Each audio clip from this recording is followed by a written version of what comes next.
Extremism has started to raise its head not just in the Muslim world, but in the Christian world.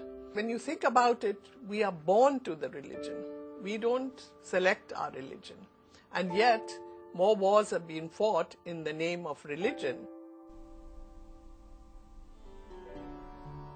I am Nafis Sadik. I'm a physician from Pakistan. I'm a Muslim, and as you can see, I'm also a woman. I've been in the international field for at least, I would say, 45 years, working in the field of women's health, their rights, and the whole area of development. I believe strongly in equality in the world. I believe in the equality of women and men. I believe in the rights of women and men, that everyone should have all their rights and no less.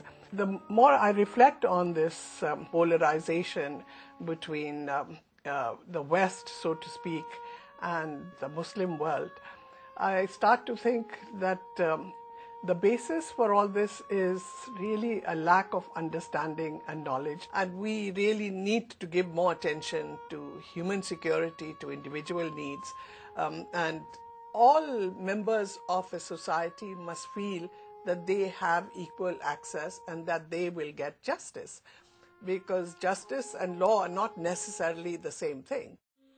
There is a whole chapter in the Quran on women and their rights.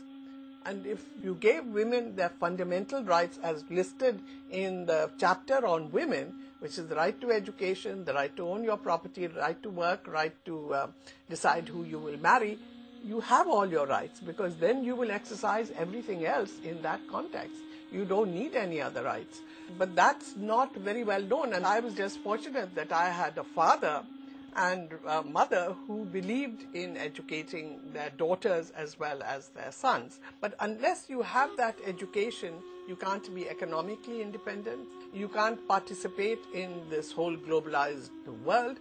You don't know your political rights, you're not going to participate in political decision making, you're told what to do and you may or may not do it, and that also by your absence you are sort of abrogating your rights. So you have to talk about education which looks at a holistic approach. I mean, it's numeracy, it's literacy, but it's also social issues, because and the social issues should not be just the religion to which you are going to be born, but also some understanding of the other religions. I think this is something that we have to push a lot more, and that exists everywhere in the world. The only religion they learn about is their own. So education has to be a key issue. I feel that this is my vocation, to enable every girl in the world to have the opportunities that I have had, and does not need to have a father or mother to allow that opportunity. Promoting these rights of equality and human rights, and the fact that there's such a polarization in the world of what these issues actually mean. Is this a Western agenda being imposed on the rest of the world?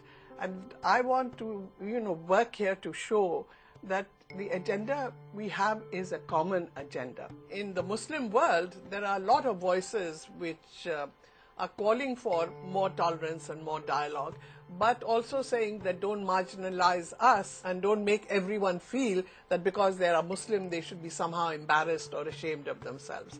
And I think that's where this alliance recommendations can play a great role, because there is a need for it, and there is a felt need. There is in the public at large, in civil society, everywhere you hear this, and in the governments themselves. Therefore, the need for this alliance to be able to talk together, to discuss together, and to understand each other is never been greater.